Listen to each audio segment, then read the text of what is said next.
What if the plain glass candy dish sitting on your grandmother's sideboard, the one that's held nothing but butterscotch for 40 years, is worth more than the car in your driveway? A single Hobstar punch bowl with its matching stand once brought over $90,000 at auction. A pair of unmarked compotes, the kind nobody bothered to insure, sold together for $38,000. 10 of these overlooked pieces have quietly changed hands for hundreds, some for thousands, one for the price of a small house. And the most common one of all is probably 3 feet from where you're sitting right now. Let's find out if it's in your house. Here's the part nobody explains to you at the estate sale. The word crystal doesn't mean valuable. It's stamped, etched, and printed on more glass than anyone could count, and most of that glass is worth about as much as a dinner plate. Value doesn't come from the sparkle. It comes from who cut it, how deep, and how sharp the pattern runs, the size of the piece, whether it survived whole, and what mark, if any, is hiding on the base. Get those 5 things right, and a bowl you almost donated can outprice a used car. I'll be straight with you, because I've watched people go wrong in both directions on this. Your piece is almost certainly not that record punch bowl. But the space between a $10 tumbler and a $3,000 vase is wider than you think, and it's hiding in plain sight in nearly every American home. Think about how these pieces actually survive. Nobody buries fine crystal in a box in the attic on purpose. It gets used for a decade or two, then it gets wrapped in newspaper, moved from house to house, and quietly forgotten because nobody in the family ever learned what to look for. That's the whole problem in one sentence. Not that the glass disappeared, but that the knowledge of how to read it did. There was a window, roughly 1876 to the start of the First World War, when American cutters produced glass so fine it went to presidents and to world's fairs. And most of what survives from that window sits unrecognized on a shelf today, dusted twice a year and never once turned over. So before a single piece goes in a donation box, turn it over with me. Number 10, whore. If your piece has no signature at all, but the cutting looks almost too good to be unmarked, don't assume it's nothing. J. Hoare and Company operated out of Corning, New York, and cut some of the deepest, most confident Hobstar and cane patterns of the entire brilliant period, but only a portion of what left their factory ever carried a mark. Your test. Run your thumb slowly across the points of the Hobstars. On a genuine Hoare piece, the points stay sharp enough that you can feel each ray distinctly, almost like a tiny star pressing back against your skin. Cheaper pressed imitations round those points down because a mold can't hold an edge the way a spinning wheel can. And look for a tiny arc of letters. C, Hoare in script, sometimes so faint it only shows under raking light from a lamp held at an angle. The loss? I see most with this one is a heavy, dead clear bowl getting priced at $5 at a yard sale because nobody thought to run a finger across it first. Weight matters here too. Pick the bowl up with both hands before you decide anything. Genuine, brilliant period blanks were cut thick, specifically, so the wheel could bite deep without breaking through. So a piece that feels unexpectedly heavy for its size is already telling you something before you've read a single mark. Number 9, and this one hides behind metal the way a similar trick hid behind sterling in other collections. Pearpoint. Look for cut glass, married to silver plate, not sterling. Silver plate, in candelabra bases, biscuit jars, and syrup pitchers with a hinged lid.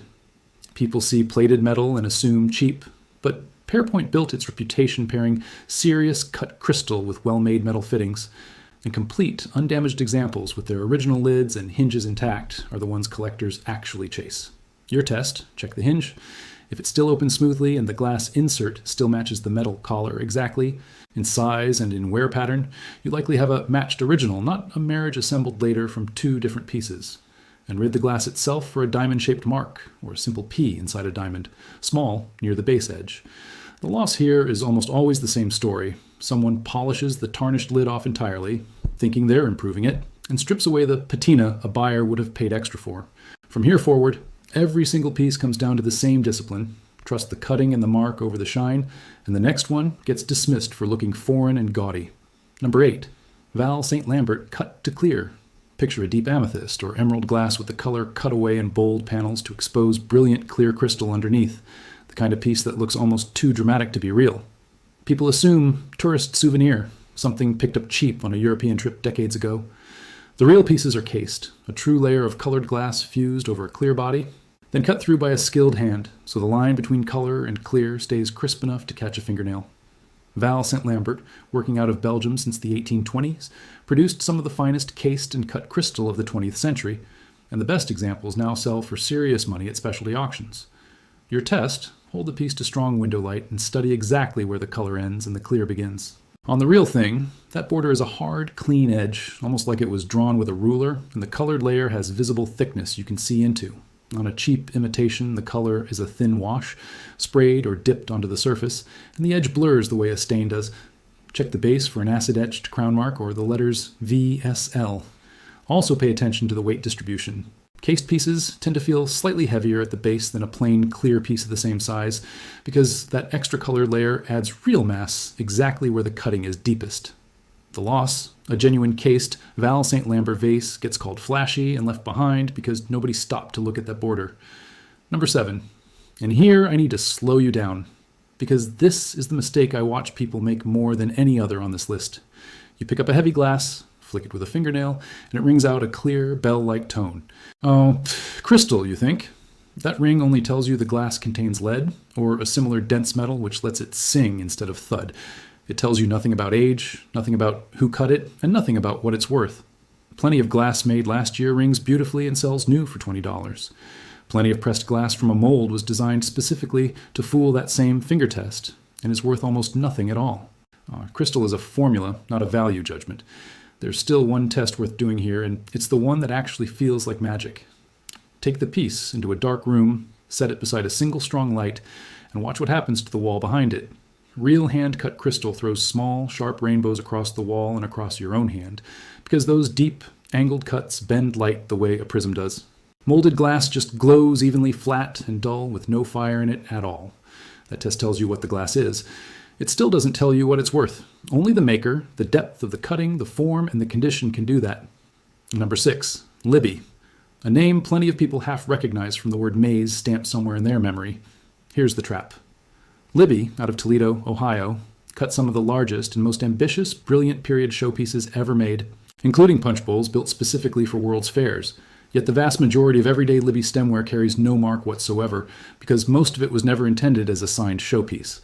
People find an unmarked, heavily cut punch cup and assume it's a knockoff of something better. Your test, look at the base for a small acid-stamped sword crossing through a circle, the mark Libby, used mainly on its finest exhibition-grade work. If it's there, you may be holding a piece that once represented American glass on a world stage. If it isn't there, don't write the piece off. Judge it, instead, on weight and clarity, since Libby's blanks were famously bright and free of the gray cast cheaper glass tends to carry. The loss with Libby is almost always scale. An enormous complete punch bowl gets broken up, and the cups sold off individually for a few dollars apiece, destroying a set that was worth dramatically more whole. Number 5. And here the ground shifts, because now we're talking about a house that barely ever signed anything at all. Strauss, L. Strauss & Sons operated in New York, and unusually for the period, supplied cut blanks to other well-known cutting houses, while also producing extraordinary work under its own name, almost none of it marked, because Strauss relied on paper labels that dissolved or peeled away within a generation. If someone tells you unsigned automatically means low value, they've got it exactly backward. Your test, when there's no mark to lean on, judge the metal itself. Strauss blanks were prized for exceptional clarity and weight, and the cutting on their finest pieces runs so deep and so precise that the pattern catches light even in dim rooms. Look specifically at how the cuts meet at the center of a hobstar. On top-tier work, those lines converge into a single sharp point with no blur or rounding. The loss here is predictable. An extraordinary unsigned Strauss bowl gets passed over at an estate sale in favor of a mediocre piece with a loud, easy-to-spot signature, simply because the buyer trusts the word more than the glass. It's the same mistake, over and over, dressed up differently each time. People shopping for a name instead of shopping for quality. And the unsigned masterpiece sits there the whole time, waiting for somebody willing to actually look at it. Number 4 is as much a warning as it is an entry on this list. Fakes. Because names like Hoare, Libby, and Hawks became so valuable, forgers spent decades adding false signatures to both new glass and old ordinary pieces that never carried a mark to begin with. Here's how you catch it. A genuine acid-etched signature sits smooth against the surface because acid only frosts the glass rather than cutting into it, so a fingernail dragged across it feels nothing at all. A forged signature is almost always engraved or scratched in afterward, and your nail will catch and stutter across the letters. Feel the mark before you trust it. Then look closely at the cutting itself. Genuine period cutting done on a stone wheel is crisp but carries tiny human irregularities. No two facets are perfectly identical.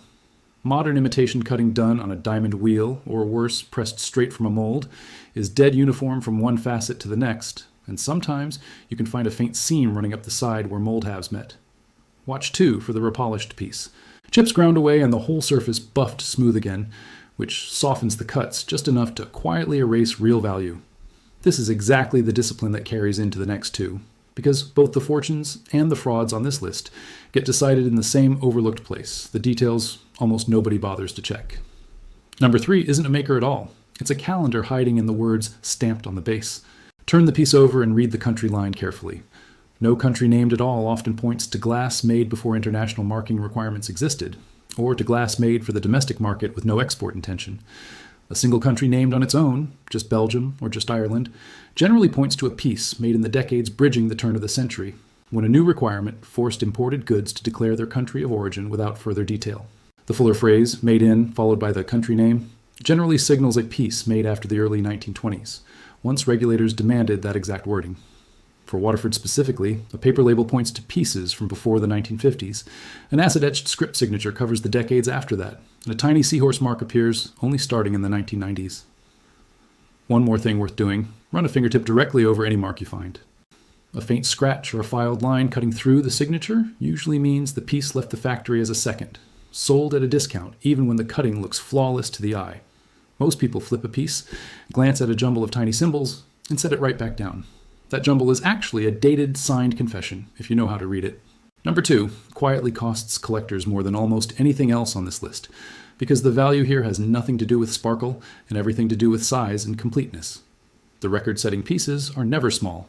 Think a full punch bowl resting on its own matching pedestal stand, a decanter still paired with its original stopper, a towering centerpiece vase built for a formal dining room rather than a side table, one oversized Hawk's punch bowl cut with a pattern deep enough to rival the finest work of its era, sold for tens of thousands of dollars specifically because it survived complete and undamaged. But size only pays off if the piece is whole. A bowl and a base that were never made for each other, paired together later by a well-meaning dealer, is what collectors call a marriage, and it drags the price down hard once it's spotted. A decanter with a mismatched or missing stopper is worth a fraction of a complete one, and that faint milky haze you sometimes see inside an old vase, left behind by decades of standing water, is what dealers call sick glass, and it almost never clears fully, no matter how it's cleaned.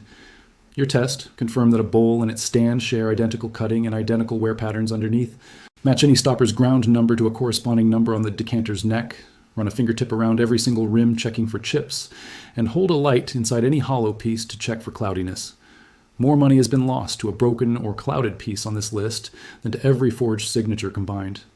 And here's the part that surprises people most. Sick glass is not actually damage in the way a chip is damage. It's mineral buildup, and in rare cases, it can be reduced with the right specialized cleaning process. Never assume a hazy vase is worthless before someone who actually works with old crystal has looked at it, because I have seen a piece written off as ruined turn out to be a 5-minute fix away from full value. Number 1, and it's almost certainly already sitting in a cabinet in your house, or it did in your mother's, or it's on a shelf in your grandmother's dining room this very minute. Waterford. Those deep, familiar wedge and diamond cuts, that substantial Irish crystal weight in your hand, the Lismore pattern so recognizable, it's basically become wallpaper. Your kids probably call it dated, and honestly, you half agree with them. Here's the reversal that ties this whole list together. Lismore, designed in Ireland in the early 1950s, went on to become the best-selling cut crystal pattern the company ever produced. And that success is exactly why an ordinary example is worth so little today. A Waterford wine glass that retailed for $60 or $70 new typically resells for somewhere between $10 and $25 now. Familiarity is not the same thing as value. What the entire world already owns in massive quantity is almost never the piece worth chasing. Most Waterford in circulation is worth roughly what a decent lunch costs, and newer pieces, made overseas from the 1990s forward, tend to bring even less. But here's the twist this whole list has been building toward. The real treasure hides inside that exact same disguise. An early Ireland-made piece from before mass production ramped up, a discontinued or limited pattern rather than the common ones, a large or unusually complete form, a colored cut-to-clear example, all of it whole, undamaged, and carrying a genuine mark. That's where the real money sits, tucked inside the most common name in American cabinets. So here's your final test, the one skill every single piece on this list was built to teach you. Don't read the sparkle, read the cutting. Feel the mark before you trust it, weigh the glass in your hand, check that it's whole. The name printed on the box or repeated at the estate sale is just the story someone used to make a sale. The cutting The mark and the form are the only things telling you the truth. Every piece tonight came down to the same habit. Turn it over, run your finger across the cuts, and believe what the glass itself is telling you instead of trusting the shine. The most common crystal in America and the rarest treasure on this whole list can look almost exactly the same at a glance. And the difference between them is everything you now know how to check for yourself. So before you clear out a cabinet, before you accept a flat box price from someone at an estate sale, before you decide that old sparkle is just old sparkle, pick the piece up and read it first. 10 items, one habit repeated 10 different ways, and now you own that habit too. If this made you want to go hold a glass up to the light tonight, do me one favor and like this video. And if you haven't subscribed yet, that's where the next one will land, when we do this same walkthrough for the pressed and patterned glass hiding in that same cabinet. Then tell me in the comments, what's the oldest piece of crystal in your house? And who handed it down to you? I read every single one. Don't box up a piece before you've read it first. Number one is probably sitting in your dining room right now.